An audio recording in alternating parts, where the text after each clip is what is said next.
Snacks আইটেমে খুব অল্প সময়ের মধ্যেই বানিয়ে নিতে পারেন চিংড়ি মাছের এই রেসিপিটি। খেতে কিন্তু দারুণ টেস্টি হয়, তাই আপনাদের সাথে শেয়ার করতে চিংড়ি মাছের এই সুস্বাদু রেসিপিটি নিয়ে এসেছি আজকের আয়োজনে। Hello foodies, this is Ananya from cook master Bangla. আজকে আমাদের রেসিপি হচ্ছে চিংড়ি মাছ ফ্রাই, বা একে জাপানিজ এবি ফ্রাইও বলে। আশা করছি স্ন্যাক্স আইটেম হিসেবে আপনাদের এই রেসিপিটি খুবই পছন্দ হবে। আর কথা বাড়াচ্ছি না, সো লেটস স্টার্ট। চিংড়ি মাছ ফ্রাইয়ের জন্য এখানে 10 পিস চিংড়ি নিয়েছি। এই রেসিপির জন্য চিংড়ি একটু বড় সাইজের নিতে হবে।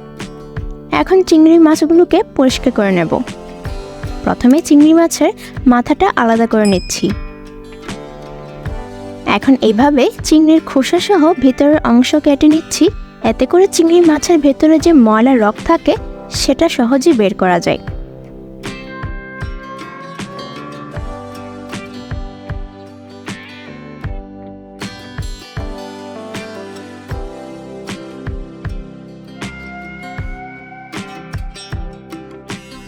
লেজের অংশটা ফেলে দিলে এই ময়লা রকটা সহজেই বেরিয়ে আসে।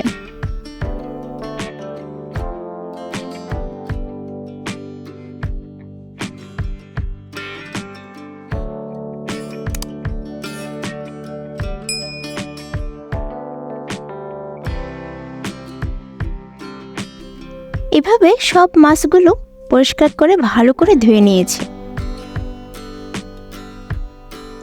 ফ্রাই করার সময় চিংড়ি মাছ যেন বেঁকে না যায় তার জন্য একটা কাজ করতে হবে। চিংড়ি মাছের এক পাশে ছুরি দিয়ে হালকা করে কেটে নিতে হবে। তারপর অপর পাশে ফিঙ্গার দিয়ে চিংড়ি মাছের মাসেলে এইভাবে চাপ দিতে হবে। দেখবেন মাসেলে একটা হালকা করে সাউন্ডও হয়। এভাবে করে সবগুলো মাছ রেডি করে নিয়েছি। দেখতেই পাচ্ছেন চিংড়ি মাছের বাঁকা পজিশন থেকে অনেকটা সোজা পজিশনে চলে এসেছে। এইভাবে করে সবগুলো মাছ কেটে রেডি করে নিচ্ছি। এখন মাছগুলোকে মেরিনেট করে নেব।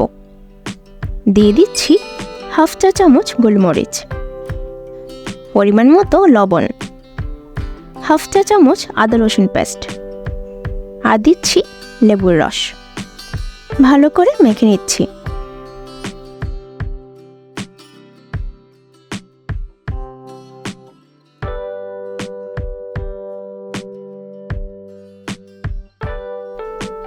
দিয়ে দিচ্ছি হাফ চা চামচ সয়া সস।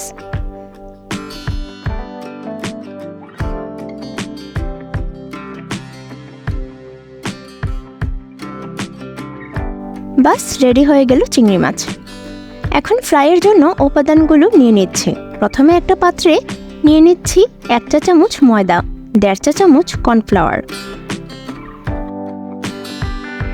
হাফ চা চামচ মরিচের গুঁড়া, পরিমাণ মতো লবণ, কালো গোলমরিচ। এখন ভালো করে মিক্স করে নিচ্ছি।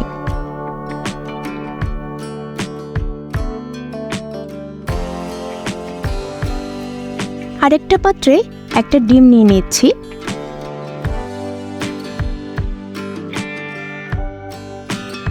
লবণ দিলে ডিমের লিকুইড পাতলা হয়ে যায়, তাই জাস্ট লবণ ছাড়া চামচ দিয়ে ডিমটাকে ফেটে নিচ্ছি। সাথে আরেকটা পাত্রে নিয়ে নিয়েছি ব্রেড ক্রাম্বস। যে কোনো ব্রেড ক্রাম্বস ইউজ করতে পারবেন, অথবা টোস্টের গুঁড়ো ইউজ করতে পারেন। প্রথমে চিংড়ি মাছকে ময়দা দিয়ে ভালো করে কোটিং করে নিতে হবে। লেজটাকে এইভাবে ধরে নেবেন।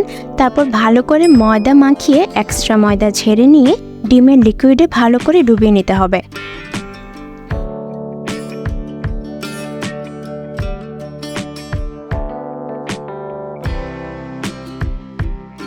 তারপর ব্রেড ক্রাম্বস চিংড়ি মাছে ভালো করে লাগিয়ে নিতে হবে।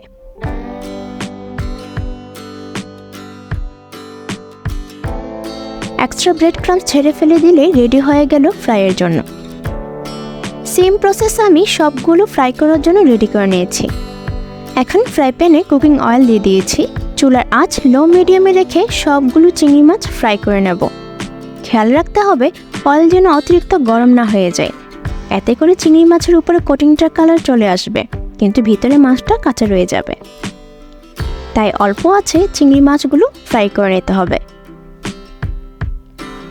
এক পাশ ভাজা হয়ে গেছে, উল্টিয়ে অপর পাশে ভেজে নিচ্ছি।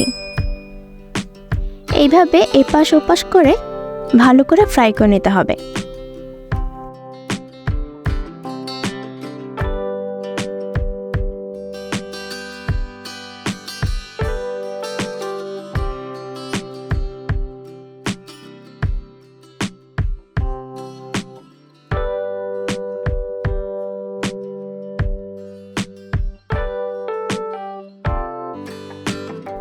চিংড়ি মাছ ফ্রাই হয়ে গেছে আর কালারও পারফেক্ট এসে পড়েছে।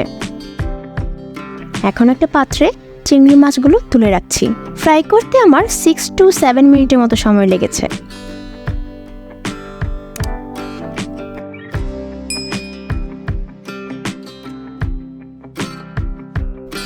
এখন পছন্দ মতো যে কোনো সস দিয়ে সার্ভ করে নিতে পারেন দারুণ স্বাদের এই চিংড়ি মাছ ফ্রাই। ইভিনিংয়ের স্ন্যাক্স আইটেমে অল্প সময়ে কিন্তু বানিয়ে নিতে পারেন এই রেসিপিটি। আশা করছি ছোট থেকে বড় সবাই খেতে খুবই পছন্দ করবে। কেমন লেগেছে আজকের রেসিপিটি? আশা করছি বাসায় ট্রাই করবেন। আর ভিডিওটি যদি ভালো লেগে থাকে লাইক করে দেবেন আর চ্যানেলটিকে সাবস্ক্রাইব করে পাশে থাকবেন। আমি অনন্যা, দেখা হবে নেক্সট ভিডিওতে নতুন কোনো রেসিপি নিয়ে।